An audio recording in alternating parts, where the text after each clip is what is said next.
성도 여러분 안녕하십니까? 오늘도 이렇게 지식의 장에 함께 모일 수 있도록 하신 하나님께 감사드립니다. 주님께서 참된 지혜이시고 지식이시기에 주님을 배우고 주님을 전하는 일은 이 세상에서 가장 고귀한 일인 것 같습니다. 그 고귀한 일을 하러 오신 여러분들에게 하나님께서 최상의 것을 선물해 주시기를 기도합니다.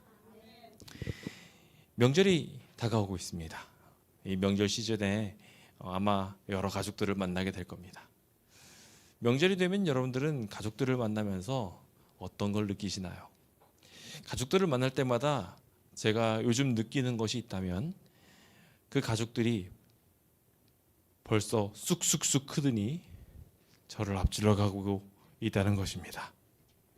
분명히 어리고 아직 한참 부족했던 아이들이었던 것 같은데 이 아이들이 그새 커가지고요, 제가 모르는 거를 말하기 시작합니다.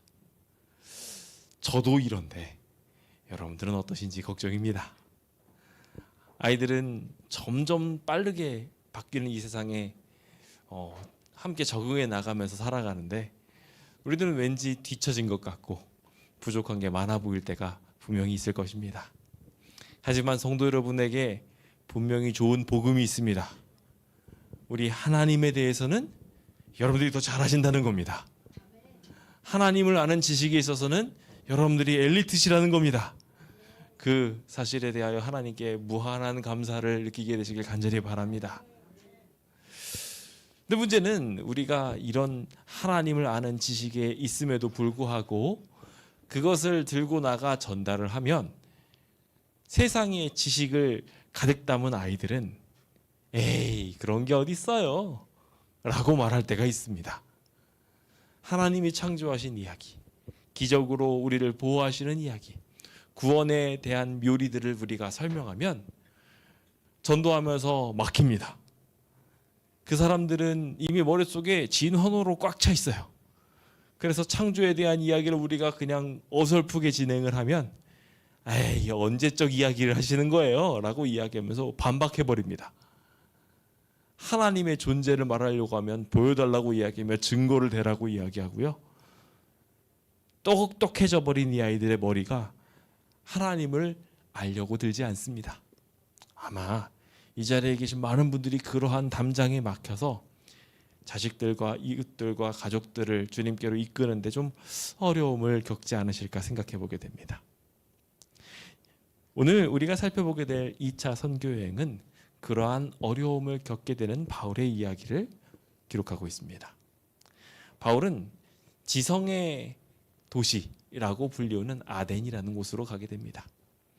우리가 잘 알고 있는 아테네, 거기가 바로 이곳입니다. 거기에는 철학자들이 많았고요, 똑똑한 사람들이 모이는 곳이었습니다. 그래서 그 당시에 굉장히 유명한 사람들이 여기 다 모여 있었습니다. 바로 얼마 전에 소크라테스도 있었고요, 우리가 잘 알고 있는 아리스토텔레스 이런 사람들의 이야기들이 그냥 살아 숨쉬는 곳이었습니다. 그런 곳에서 복음을 전하려고 하니까 바울도 쉽지는 않았으리라 생각합니다. 그런데 거기서도 전도를 성공했을까요? 못했을까요? 성공했다는 것입니다. 오늘 우리는 그 이야기를 살펴보며 지식으로 가득 찬 현대시대 사회 문명에 찌들어 있는 사람들을 향해 어떻게 전도하면 좋을지 함께 생각해 보려고 합니다. 함께 사도행전 17장에 있는 이야기를 살펴보기 전에 고린도전서 1장 25절에 있는 말씀을 함께 읽어보도록 하겠습니다. 다 같이 읽어볼까요? 시작. 하나님의 어리석음이 사람보다 지혜롭고 하나님의 약하심이 사람보다 강하니라. 아멘. 우리가 복음을 전하기 위해 첫 번째 가지셔야 될 굉장히 중요한 키워드가 있습니다.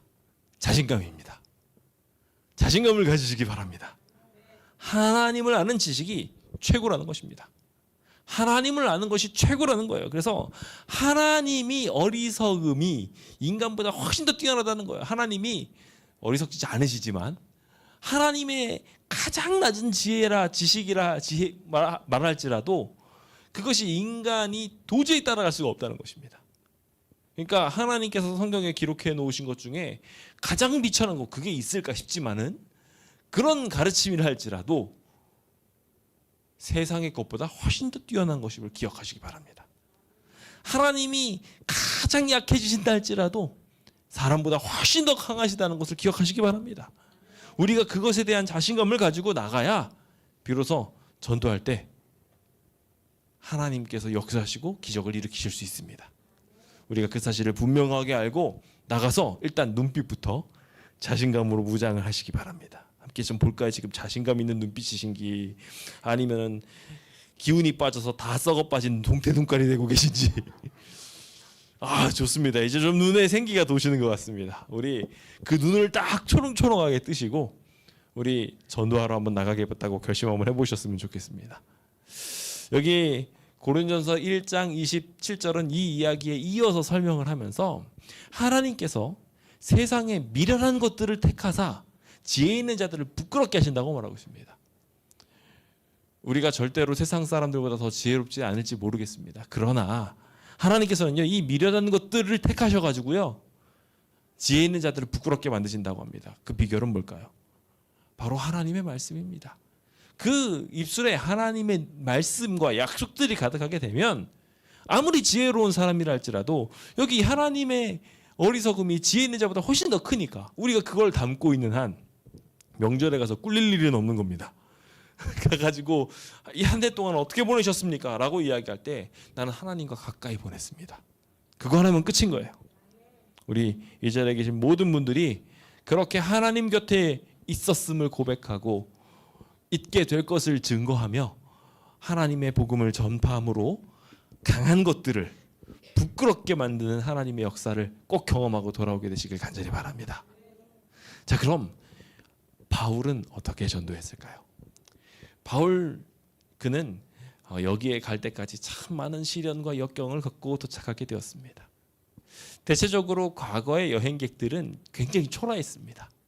노숙하는 것이 흔한 일상이었고 그러다 보니까 지저분하고 더러울 수밖에 없었습니다. 그런데 그 여행을 아주 오랫동안 했던 사람이었으니 바울의 행색이 어떻겠습니까? 그리고 베레아에서 그가 도망하는 이야기를 우리 지난 시간에 보았었는데요. 그가 베레아에서 도망을 하게 됐을 때 쫓겨나다 도망을 갔습니다. 그렇다는 건 뭘 챙겨왔을 수 있었을까요? 없었을까요?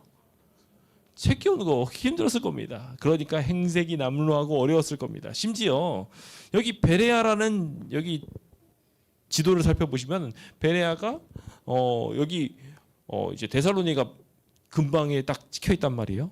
거기서부터 아테네까지 내려오려면요 절대로 가깝지 않습니다. 여기 잠깐 제가 레이저 포인트로 보여드리자면 여기가 베레아입니다. 여기가 베레아인데 베레아에서 아테네까지 내려오려면 이렇게까지 많이 내려와야 돼요. 그러다 보니까 절대로 쉬운 여행이라 할 수 없었을 것입니다. 꽤 먼 거리를 이동했지요. 그런데 그 먼 거리를 이동하면서 하나님께서는 그를 분명하게 승리하게 하셨습니다. 우리가 그 사실을 머릿속에 먼저 두실 필요가 있습니다. 우리의 행색과 지혜와 형상들은 다른 사람보다 남루해 보이고 나이 들어 보이고 뭔가 못 배운 것처럼 보일지 모르지만 아테네에 있는 모든 사람보다 바울이 하나님께 가까웠던 것처럼 여러분들은 하나님께 가까움으로 다른 모든 이보다 더 뛰어난 사람이라는 것을 기억하시기 바랍니다. 바울은 그렇게 아테네에 도착하게 됩니다. 그런데 앞서 말씀드린 것처럼 그의 행색과 모습들은 매우 초라해 보였기 때문에 주변에 있는 아테네에 있는 모든 멋진 모습들을 보게 되었을 때 아마 그는 많은 압도를 당하고 또 어려움도 느꼈으리라 생각합니다. 여러분들 분명히 느끼실 겁니다.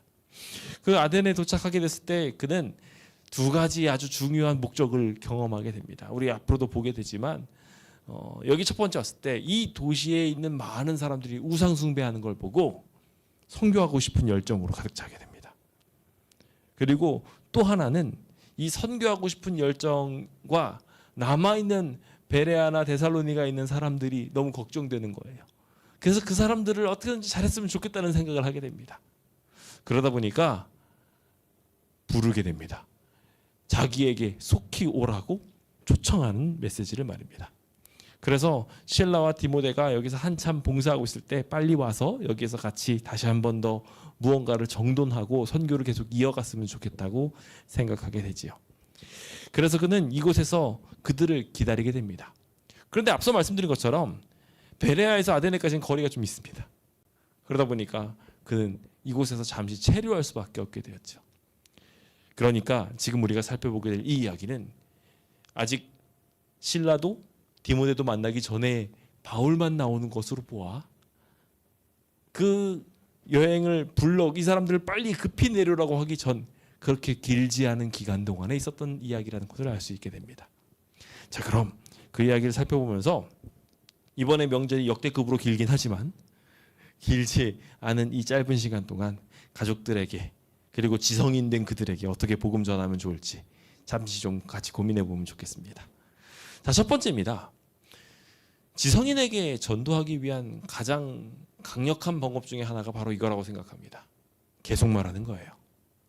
한 번으로 포기하지 않고 계속 말하는 겁니다. 그게 굉장히 강력한 힘이 됩니다. 사실 우리가 흔히들 다른 이들과 대화를 하다가 설득당해 버리면 우리의 입이 닫혀버립니다. 그런데 하나님의 지혜로 가득한 사람은 그 입을 닫으면 안 됩니다. 하나님의 지혜가 살아있다는 것을 분명하게 증거할 방법이 있는데 계속 예수 그리스도를 전하는 것입니다. 그러면 하나님께서 그 뒤는 책임집니다. 인간의 힘으로는 할 수 없는 일들을 하나님께서 열어주시는 겁니다. 그러니까 우리는 포기하면 안 됩니다. 그래서 하나님께서는 성경에 의인은 7번 넘어지더라도 8번째 다시 일어나는 사람이라고 했잖아요. 그렇죠? 전도하다 보면 말문이 막힐 때도 있고 잘 안 될지 모르지만 포기하지 않고 계속 말하는 것입니다. 하나님 말씀 전하는 것을 멈추지 않는 거예요. 그러면 주님께서 하늘의 지혜를 그에게 더하사 결국 이 지성의 시대마저도 굴복시켜 주실 것입니다. 디모데후서 4장 2절에 있는 말씀은 이 사실을 우리에게 분명히 말해줍니다. 함께 좀 읽어보도록 하겠습니다. 시작.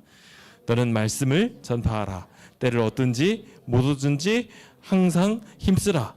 범사에 오래 참음과 가르침으로 경책하며 경계하며 권하라. 아멘.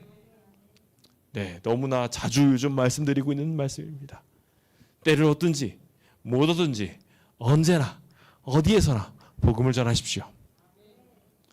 그렇다면 그 전한 말씀에 생동력 있는 하나님의 말씀이 살아 움직이며 그들의 삶을 체험으로 이끌어 줄 것입니다.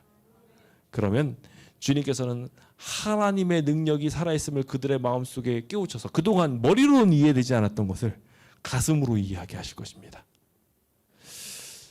대사명에 대한 이야기들과 예수님께서 하시는 명령들 사이에 사도행전 1장 8절에 있는 명령은 우리가 분명히 잘 압니다. 그래서 거기 보면은 예루살렘과 온 유대와 사마리아와 땅끝까지 내 증인이 되리라고 하신 주님의 말씀이 있지요.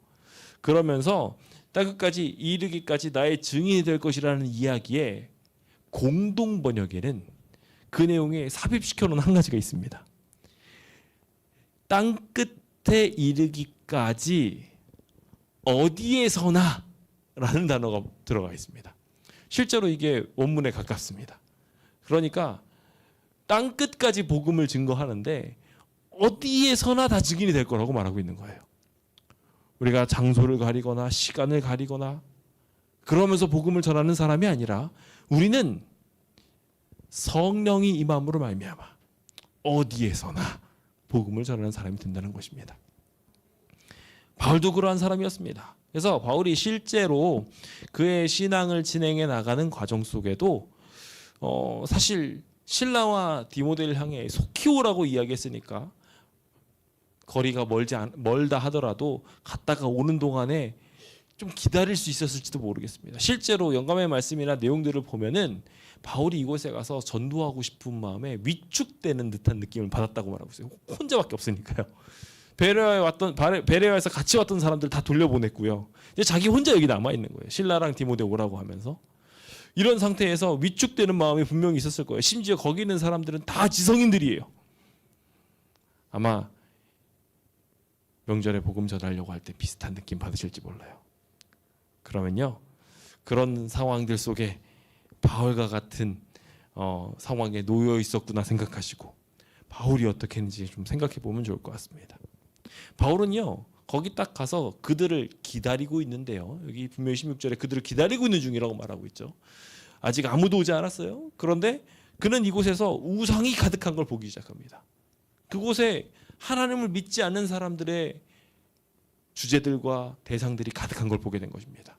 그들이 말하는 것은 이방 신들에 대한 것, 찬양하는 것도 이방 신들에 대한 것, 그들이 보고 있는 것도 그냥 우리의 오감을 자극하는 모든 것들이 다 그냥 이방 신들에 관련된 것이었던 것입니다. 우리도 명절에 가게 되면 비슷한 것을 경험하게 될 수 있습니다. 그럴 때 바울처럼 한탄할 수 있어야 됩니다. 그 이슈들이 계속 이의 입에서 돌아다니고 있는 것에 대해서 한탄할 수 있어야 됩니다. 세상의 지혜라고 말하고 세상의 지식이라고 말하는 것들이 가득할 때 그 주제에 휩쓸려서 그 이야기를 듣고 그 이야기를 말하느라고 우리의 정신과 시간을 소모하면은 안 된다는 것입니다. 그는 이것을 보고 마음에 격분을 갖게 됩니다. 그래서 먼저 어디부터 찾아갑니까? 똑같이 회당으로 찾아갑니다. 바울 혼자밖에 없었음에도 불구하고 그는 바로 회당으로 찾아가서 유대인들에게 복음을 전하기 시작합니다. 그런데 아마 큰 반응이 없었던 것 같아요. 여기 보면 그 내용이 크게 나오지 않습니다. 그리고 나서 그러니까 그는 또 어떻게 했냐면요. 또 장터에 날마다 만나는 사람들마다 다 데려다 놓고 변론을 하기 시작했다고 합니다. 그가 어디에 있든지 하나님의 말씀을 증거하고자 선택하게 되었을 때 주님께서는 이 일을 통하여 일하기 시작하십니다. 그가 회당에서 유대인을 만나든 이방인을 장터에서 만나든 관계없이 복음을 전했다는 사실을 우리 모두 기억해야 됩니다. 이 지성으로 가득한 도시에서 그가 했던 방법도 결과적으로 어디에서나 언제나 계속해서 예수님을 말하는 것이었습니다. 이 단순한 방법이 어떻게 보면 무식해 보이는 방법이 지성인들의 마음과 관심들을 자극하게 하게 될 것입니다. 자, 이제 18절에 있는 말씀을 볼까요? 18절로 들어가 보니까요. 이제 에피크로스 학파, 스토아 학파가 나오기 시작합니다. 우리가 잘 아는 이 철학의 양대 산맥이라고 할 수 있는 사람들입니다. 그 철학자들이 이 이야기들에 관심을 가지고 대화하기 시작했다고 기록하고 있습니다. 쟁쟁한 사람들과 대화하기 시작한 거예요. 그래서 우리가 잘 알고 있는 이 에피크로스 학파와 스토아 학파의 그 당시의 철학자들과 이제 매칭이 돼서 대화하기 시작합니다. 아마 그들은 소크라테스의 가르침, 아리스토텔레스의 가르침 등등을 막 말하면서 그동안 그들의 지식으로 가득 채워졌던 이야기들을 풀어놓기 시작했을 것입니다. 절대로 그들이 지식이 없는 상황이 아니었습니다. 그런데 이들의 대화 속에 놀라운 일들이 생겨나기 시작합니다. 일단 첫 번째로 놀라운 것은요. 바울과 쟁론을 하고 난 다음에 바울에 대한 평가를 이렇게 말합니다. 이 말쟁이가 무슨 말을 하고자 하느냐라고 말했다는 거예요. 자, 여기서 우리는 재미있는 사실을 발견하게 됩니다. 바울을 가리켜서 뭐라고 말했다고요? 말쟁이요. 일단은 그걸 통해서 우리가 아는 게 일단은 바울이 말을 엄청 했다는 거예요. 그렇죠? 어떻게 말을 했으면 이 이방인의 행색 초라한 사람을 가리켜서 말쟁이라고 했을까요? 계속해서 말을 했다는 거예요. 예수님을 말하느라고 얼마나 정신없이 떠들어댔으면 그의 별명이 여기 와서 말쟁이가 됐어요. 예수님을 그렇게 열심히 전했다는 것입니다. 그리스도인이 그리스도인 되었던 배경에 대하여 말하면서 성경은 그들이 그리스도를 하도 부르니까 그들을 그리스도인이라고 칭했다고 말하고 있어요. 우리가 예수님이 되려면, 예수님의 백성이 되려면 똑같아요. 그렇게 예수님의 이야기를 하고 다니면 예수님의 제자가 되고 예수님의 선교사가 되는 겁니다. 논리 있게 설명하는 것보다 더 중요한 게 저는 예수님을 자주 닮고 예수님의 말씀을 자꾸 말하는 것이 더 중요하다고 말씀드리고 싶습니다.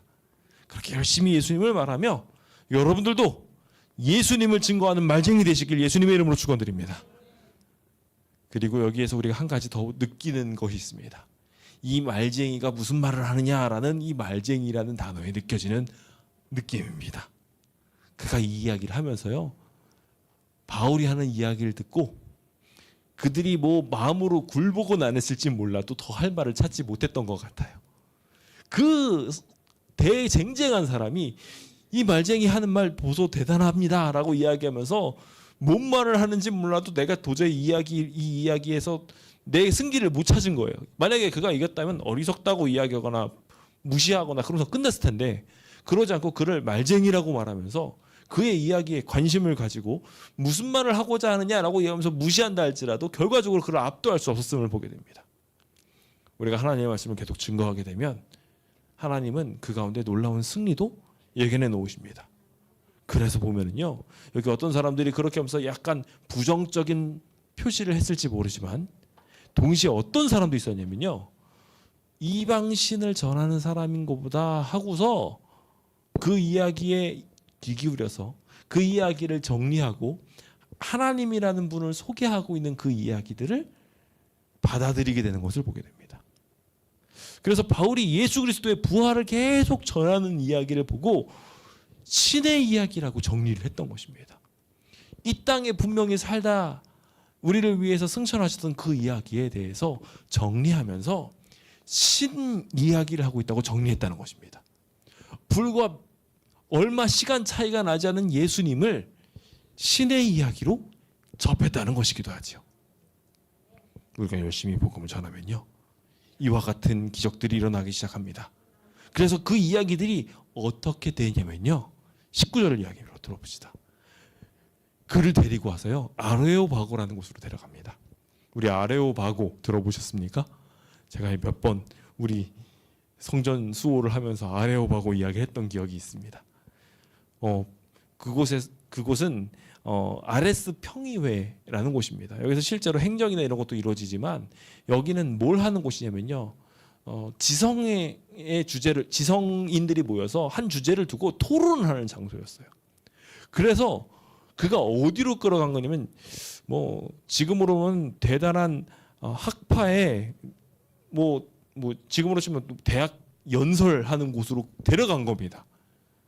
그래서 거기에서 마치 논문이나 사례집을 발표하는 곳으로 데려가 가지고 당신 무슨 이야기 하는지 들어보고 싶으니까 말해보라고. 다른 말로 말하면 1일 강사로 바울이 서게 된 것입니다. 그가 때를 얻든지 못 얻든지 열심히 복음을 전하니까요, 그를 붙들어 갔다고 기록하고 있어요. 데리고 가는 정도가 아니라 여기서 말하지 말고 우리 제대로 논쟁하자고 가는 거예요.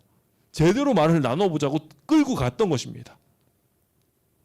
하나님께서는요, 우리가 열심히 하나님의 말씀을 전하려고 하면 그 이야기의 주제를 그 모인 장소의 최고 화두로 꺼내놓으실 수 있는 분이십니다. 우리가 열심히 말하기를 그치지 않는다면 예수님의 이야기가, 하나님의 승리 이야기가 우리 추석 명절에 모인 사람들의 이야기의 가장 핵심 주제가 될 수도 있다는 것입니다. 우리 그러한 기적을 한번 이뤄보면 좋겠습니다.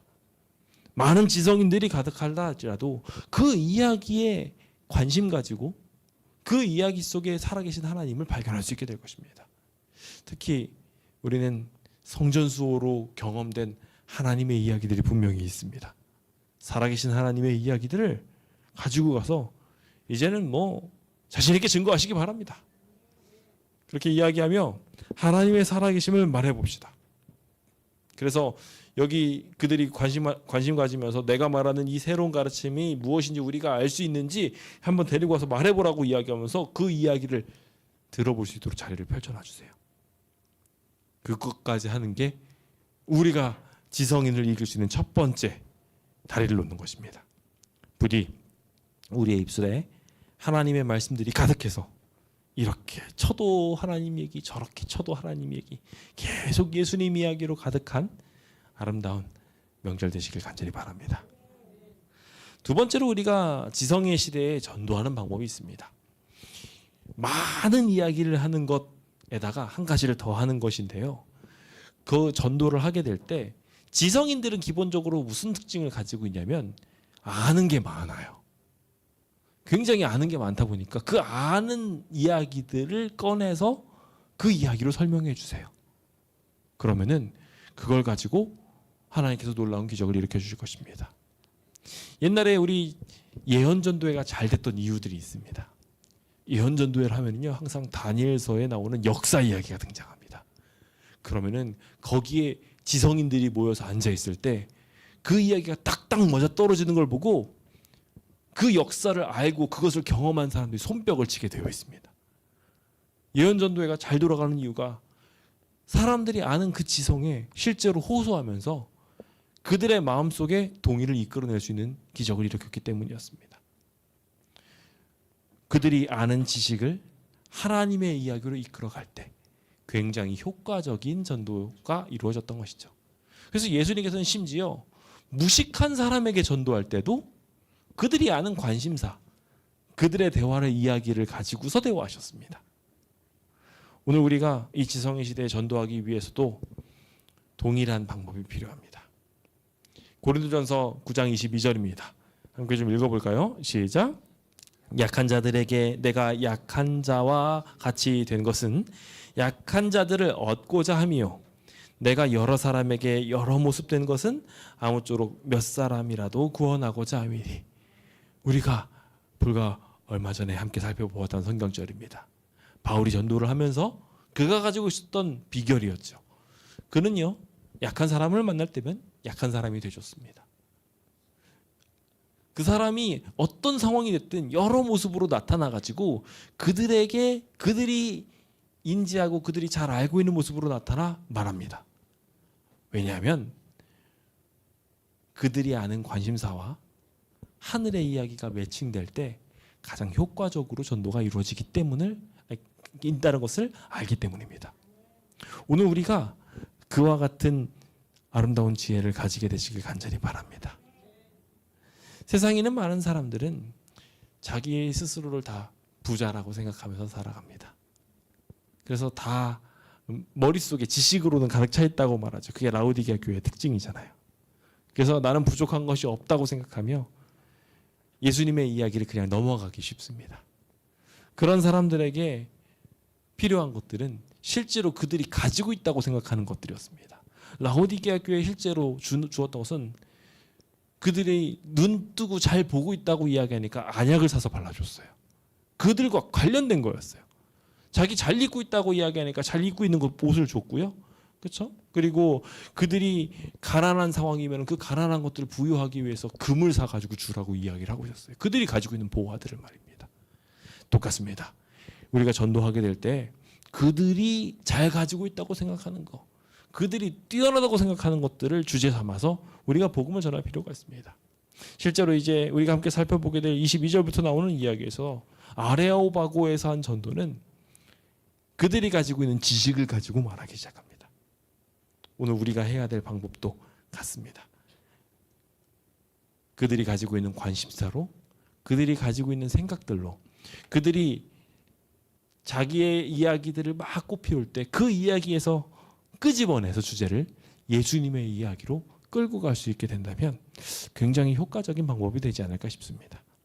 그 방법들을 위해서 함께 기도하면 좋겠습니다. 바울은 아레오바고 가운데 서서 이제 복음을 전하기 시작합니다. 그래서 그가 굉장히 중요한 한 이야기를 꺼내기 시작합니다. 어떤 그들이 가지고 있었던 많은, 그러니까 바울이 가지고 있는 어떠한 히브리적 사고를 꺼내는 이야기보다 먼저 그가 한 건 아덴 사람들을 주목해서 보는 것이었습니다. 아테네에 있었던 그 사람들을 보면서 당신네들을 보니 종교심이 참 많더라. 그들이 가지고 있는 특징과 그들의 가지고 있는 장점을 끄집어내서 그들을 칭찬해 줍니다. 우리도 동일하게 관심사를 끌어내려면 그들을 잘 봐야 돼요. 우리가 선교할 대상들을 자세히 봐야 됩니다. 그래서 예쁜 귀고리를 했으면요, 그 귀고리를 보고서 예쁘다고 칭찬해 줘야 돼요. 그렇죠? 눈썹을 예쁘게 하고 왔으면 눈썹 예쁘게 했다고 이야기해 주고, 머리 스타일, 옷 이런 게 다 좋으면 그런 걸 칭찬해 주십시오. 그러면서 그걸 가지고 예수님의 얘기를 꺼내는 겁니다. 아름다운 옷을 입고 있으면 그 아름다운 옷으로 그리스도께서 거룩한 옷을 입혀주심을 설명할 수 있습니다. 그렇죠? 주님께서 우리한테 주신 많은 보화들을 사실은 우리의 삶 속에서 꺼내서 말할 수 있어요. 여기 바울도 비슷하게 합니다. 그래서 종교심이 많다라는 이야기로 참된 종교의 이야기를 꺼내고자 했던 거예요. 실제로 거기에 수많은 우상들이 있었어요. 그 수많은 우상들을 보고서 그들이 참 관심이 종교에 많은데 그 종교에 대한 이야기를 좀 같이 해보자 라고 이야기하면 두루다루 다니다 보니 거기에 뭐가 있었어요? 알지 못하는 신에게 라고 이야기하면서 알지 못하는 신을 조각해 놓은 게 있는 거예요. 그러니까 당신네들이 알지 못하는 신이 있다고 생각하고 그걸 만들어 놨는데 내가 그 알지 못하는 신에 대한 이야기를 좀 해드리려고 한다 라고 이야기는 그 사람들이 어떻게 될까요? 관심을 갖는 거예요. 이 세상에 많은 신들이 있다고 생각하고 그 신들이 있는데 그 신들에 대한 이야기를 토론할 때마다 그들은 묘한 이상한 생각을 갖기 시작했어요. 그들은 철학자로서 지혜가 많았습니다. 그런데 그들이 연구하고 그들이 믿고 있다는 신화 이야기를 보면은 사실 그들의 이야기 속에서는 이해가 안 되는 좀 상식적이지 않은 이야기들이 너무나 많았거든요. 그리스 로마 신화는 더더욱이나 그런 이야기들이 너무 많았어요. 그래서 도덕적이지도 않고요. 문맥도 안 맞고요. 뭐 왜 도대체 얘네들이랑 엮여지는지 이해할 수 없는 그런 이야기들이 도저히 신이라고 생각할 수 없고 존경심이라고는 가질 수가 없는 신들이 즐비했거든요. 그런 신들이 가득 있는 가운데 그들은 자연스럽게 의문심을 가질 수밖에 없었어요. 이들이 진짜 신일까? 그런 생각을 가지면서 있을 때 이들보다 더 고귀하고 더 뛰어난 신이 있을지도 몰라 라는 생각에 알지 못하는 신이라는 것을 두었던 것입니다. 이 세상 돌아가는 걸 봐도요, 그 이야기를 가만히 듣고 있노라면 사실 이와 같은 결론에 도달하게 됩니다. 요즘 한참 이슈가 되고 있는 병원 이야기, 그렇죠? 그리고 뭐 정치 이야기, 이런 뭐 사회 이슈도 이야기, 경제 뭐 이런 것도 다 들어가도요, 결과적으로 거기에 우리의 뜻을 두고 소망을 줄 만한 이야기가 아니라는 걸 발견하게 돼요. 대단한 문제들을 해결할 사람들인 것처럼 보이고 대단한 일들을 할 것처럼 보였던 사람들이 사실은 우리의 답이 되지 못한다는 이야기들을 우리는 거기서 쉽게 발견할 수 있습니다. 그때 우리에게 해답이 되어주시는 분인 예수님을 증거할 수 있어야 됩니다. 우리는 그래서 그것을 눈을 밝게 뜨고 그들이 지성인이라고 말하면서 요즘 주식이 어떻게 흘러가고 뭐 돈이 어떻고 막 이런 이야기를 하고 있을 때 참된 보화가 되시는 예수님의 이야기로 그 이야기를 끌고 나가야 되는 겁니다. 그래서 바울은 그렇게 이야기하면 내가 너희에게 이 알지 못하는 제대로 믿어야 될 신에 대해서 소개하겠다고 말하면서 하는 이야기 하기 시작했던 것이죠. 24절입니다. 그래서 그는 이야기하면서 너희들이 많은 신들을 봤는데 보면 신들이 다 고만고만하거든요. 별거 아니에요. 그런데 보니까 이 알지 못하는 신은 어떤 분이라고 이야기를 하면 우주와 그 가운데 있는 만물을 지으신 분이 진짜 하나님이라고 말하는 것입니다. 실제로 성경에 보면은 신이라는 단어들이 여러 번 등장하는데요. 그 신 중에 가짜 신들이 있습니다. 그거를 귀신이라고 합니다. 이 사단의 추종자들이 신을 흉내내면서 거짓 행동으로 자기를 신처럼 묘사하며 나타납니다. 그런 것들이 많은 신화와 설화들 속에 싹 스며들어 있습니다. 우리의 삶 곳곳에도 그렇게 녹아들어 있었어요. 그런 돈의 이야기에 빠져 있는 사람들 앞에는 돈의 신으로 나타나고 명성이나 지식에 빠져 있는 사람들은 그 신으로 나타나 가지고 하나님 오시면 다 사라지게 될 그 이야기를 가지고 이야기들을 꽃피우게 만들곤 합니다. 그런데 말입니다. 진짜 신은요, 창조를 하시는 이 모든 세상을 있게 하시는 하나님이라는 것을 분명히 알아야 됩니다. 우리가 그것을 증거할 수 있게 되기를 간절히 바랍니다. 세상의 신들은 또 공통점이 있어요. 여기 아테네에 있었던 수많은 신들은 다 그렇게 하나같이 공물을 요구했어요. 이거 내놔라, 저거 내놔라, 그럼 내가 복을 줄게. 우리도 많이들 그런 세상의 신들에 빠져 사는 경우가 많아요. 그래서 기복신앙을 자꾸 하잖아요. 복을 빌어요. 막 이것저것 바쳐주고 내가 노력을 바쳐야 뭔가가 나타나는. 그래서 학업도 내가 노력을 바쳐야 뭐가 나타나고 세상 권력욕도 내가 뭔가를 해야지 권력을 얻을 수 있어요. 그러다 보니 자꾸 뭐가 생겨나요? 죄들이 생기고 나쁜 일들이 생겨나게 되죠. 그러면서 우리의 모습이 험한 곳으로 흘러가게 될 때 참신이신 하나님은 어떤 분이실까요? 뭐가 부족하다고 손을 내미시는 분이에요? 아니에요. 도리어 우리가 부족할 때 뭘 꺼내서 주시는 분이에요. 이게 진짜잖아요. 그렇죠? 세상의 신들과 다르게 진짜 참 사랑을 가진 하나님은요, 이렇게 제대로 우리에게 아무 대가 없이 무엇이든지 주실 수 있는 분이라는 것입니다. 바울은 이것을 분명하게 증거하면서 이 모든 세상의 족속들을 한 혈통으로 만들어서 구원하시는 분이시라고 이야기합니다.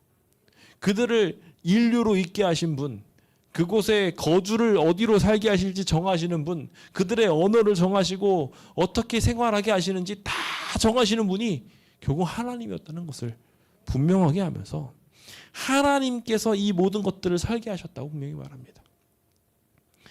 이 모든 것들을 다스리시고 이끌어 가시는 모습을 인간들이 제대로만 바라본다면 하나님을 더듬어 찾을 수 있다고 말하는 거예요. 아테네 사람들은 이 많은 신들의 이야기들이 사실 그들의 문화와 민족의 역사 속에 있다는 것을 어렴풋이 다 알았을 것입니다.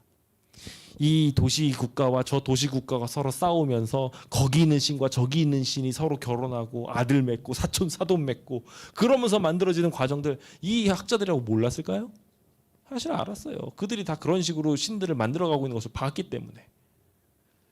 그런 거주의 한계, 경계 이런 것들을 다 보면서 자신이 이런 것들을 믿고 살았다고 생각했었는데 결과적으로 그 모든 것들을 이끌어 가시는 이야기들을 그가 보고 보니까 결국 그 한계들 속에 통치하시는 분이 계시다는 것을 알 수 있는 거예요. 마치 다니엘서의 수많은 왕국들이 있었지만 그것을 통치하시는 분이 있는 것처럼 말입니다. 이런 것들을 그들이 더듬어서 알게 하고 경험하게 했던 것은 결과적으로 하나님께서 살아계셔서 이곳을 통치하고 계시다는 것을 느끼게 해주시기 위함이었어요. 세상이 요즘 돌아가는 걸 보면 많은 사람들이 결과적으로 한 입으로 내뱉는 것은 말세라는 거예요. 이 세상 끝나간다는 거죠. 정말 자기 마음대로 살아가고 있는 사람들이 정말 많아요. 요즘에 그렇게 연애살인이 많다면서요? 세상이 정말 악해졌어요. 그래서 왜 사랑하는 사람을 이렇게 미워하고 죽이고 그런지 모르겠어요. 가족들끼리도 그러고. 그런 다 되어가는 시대를 볼 때마다 우리는 자연스럽게 하나님을 찾을 수밖에 없게 됩니다.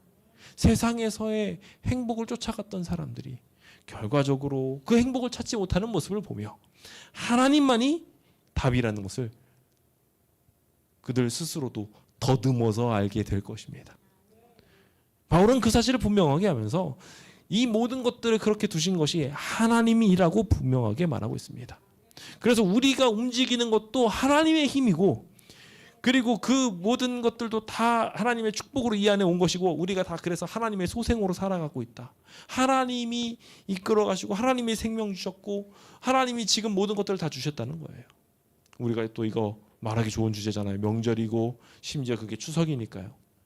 이 모든 음식들, 양식들 다 우리 하나님이 주신 거 아닙니까?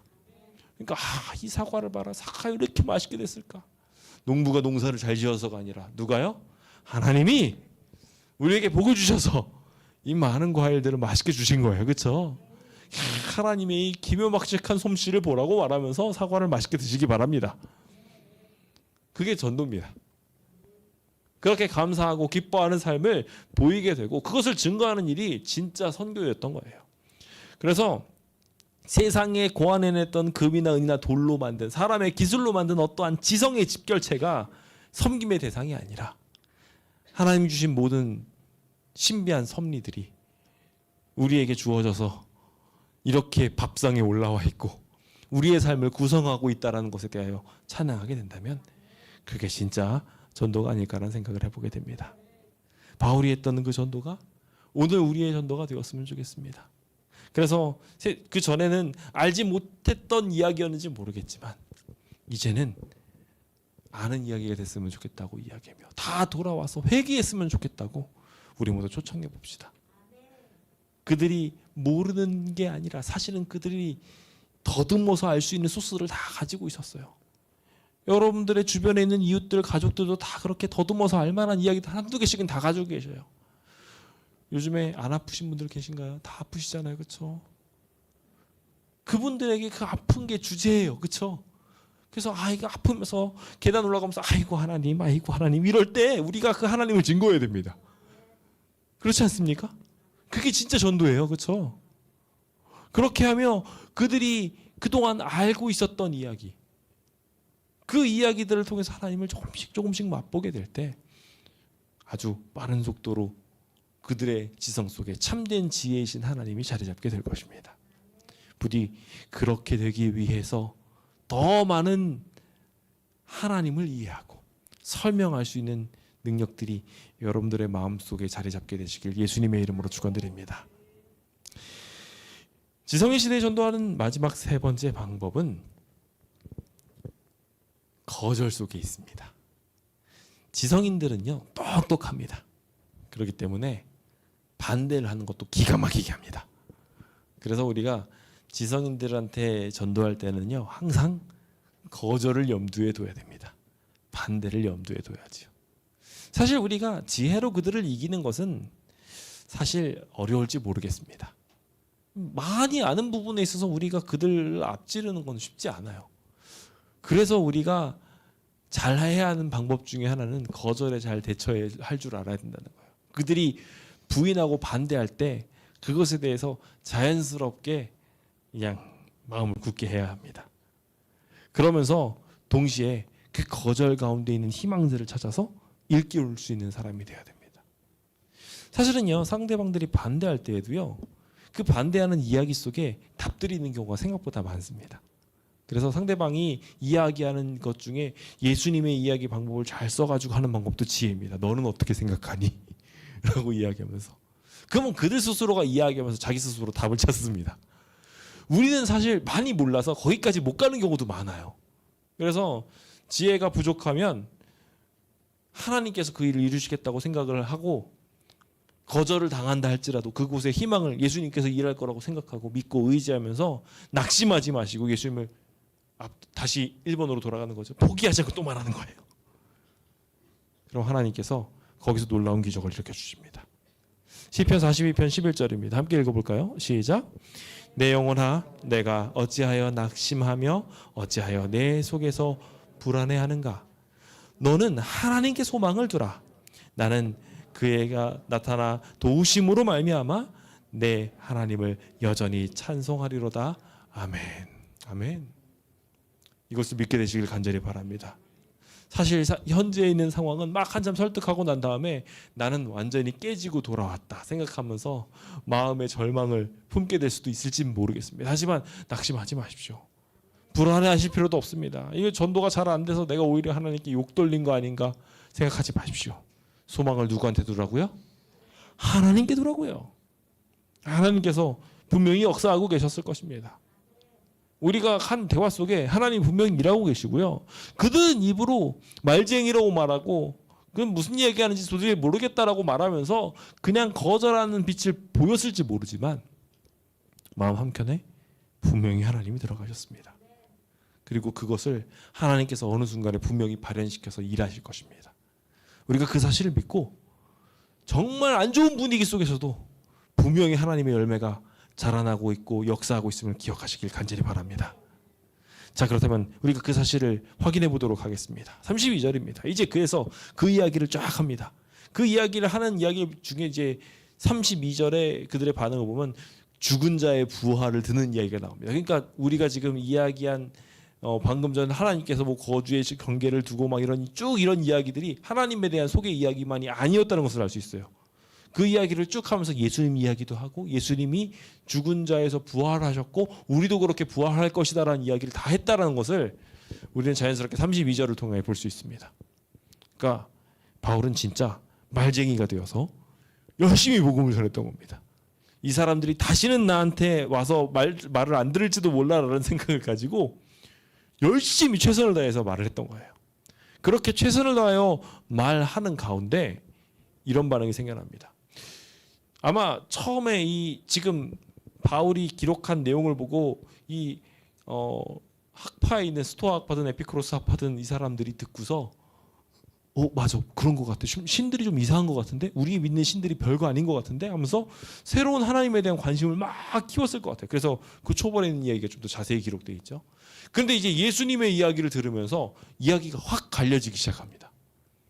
죽은 사람이 어떻게 일어나, 어떻게 부활할 수 있어 하면서 성경이 말하고 있는 기적들과 구원의 이야기들을 정면으로 반대하는 사람들의 얘기가 나오기 시작한 겁니다. 사실 그런데 이 이야기의 가장 근본, 이제 학파들의 근본으로 올라가면 소크라테스가 나오게 되는데요. 소크라테스가 자신에게 독배를 먹죠? 왜 독배를 먹었을까요?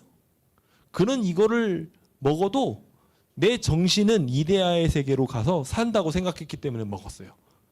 그러니까 그는 죽지 않는다고 생각하기 때문에 먹었던 거죠. 자기 정신은 이데아의 세계 가장 좋은 곳으로 가서 거기서 가장 행복할 거니까 마치 순교하듯 먹은 겁니다. 그런데 이런 정신을 이어간 사람들이 에피쿠로스 학파하고 스토아 학파들이에요. 그런 이들이 결과적으로 가지고 있었던 생각인데 영지주의예요.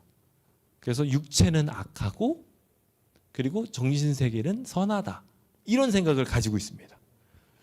그들 가운데에서도 뭐가 있었냐면 이데아라는 일종의 천국 세계가 존재했고요. 그리고 자신이 육체가 죽고 난 다음에 정신은 거길 간다고 믿었어요. 그러니까 어떻게 보면은 이 부활에 대한 이야기의 맛보기를 조금 알고 있었던 거예요. 그런데 정신만 가는 거는 지금 많은 기독교 사람들이 잘못 이해하고 있는 것처럼 성경적 가르침이 아니에요. 육체가 죽고 다시 부활하면서 주님께서 영원한 행복의 나라로 육체도 같이 끌고 가겠다고 하셨거든요. 그들이 결과적으로 반대했던 건 뭐냐면요, 이 영지주의의 이야기를 반대하는 거였어요. 사실 그들도 뭔가 더 좋은 세계로 갈 것에 대한 것은 소망으로 품고 있었고 이해하고 있었어요. 왜냐하면 이 세상이 이대로 가서는 안 된다는 걸 알고 있었거든요. 그들의 지성으로도. 그런데 그들이 간다고 생각했던 방법은 이 육체는 못 데려가니 정신만 간다 라고 생각했던 건데, 그들이 이해하고 있었던 것과 다른 예수님의 부활의 이야기를 전달하니 그들은 그것을 믿을 수가 없었던 거예요. 일단 그들이 믿을 수 없었던 이유는 죽은 자가 부활하는 것을 본 적이 있어요, 없어요? 없어요. 아마 여기 계신 많은 분들도 하나님을 실제로 눈으로 보지 못한 많은, 경험해 보지 못한 많은 사람들의 이야기 때문에 그렇게 수모를 당하게 될 거라고 생각합니다. 그들은 특히 우리처럼 기도하지 않았기 때문에 기도하면서 느꼈던 하나님의 살아계심, 기적으로 우리를 돌보심을 그들은 맛보지 못했습니다. 그래서 우리가 그걸 이야기하면, 뭐라고 이야기하면 우연히 그 일이 일어난 거라고 말합니다. 그럴 것이지만 그 조롱을 당한다 할지라도, 나중에 들을게 이야기하면서 거절한다 할지라도 걱정하지 마십시오. 그들이 그렇게 떠나지만 그 가운데 분명히 하나님께서 역사하시는 이들은 있다는 것입니다. 몇 사람이 오기 시작합니다. 그래서 이 아레오바고의 이야기를 아레오바고에서 퍼졌던 이야기를 듣게 되는데, 누군지 보십시오. 여기 보시면요, 아레오바고의 관리라고 말하고 있습니다.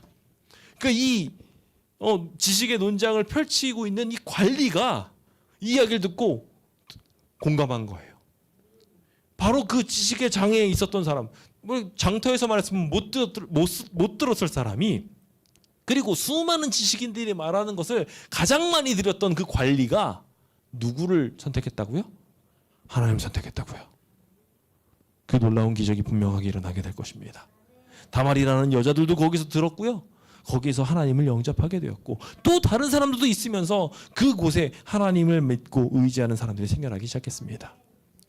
분명히 우리의 명절에 있는 식탁 속에서도 이런 기적이 일어날 거라고 저는 믿습니다.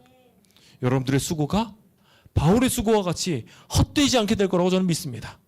그 사실이 꼭 일어나게 되어서 이번 명절 내내 하나님을 아는 지식으로 말미암아 가장 뛰어난 높은 위치에서 주님을 반짝반짝 빛나게 되시길 간절히 바라면서 오늘 모든 말씀을 마치도록 하겠습니다. 감사합니다.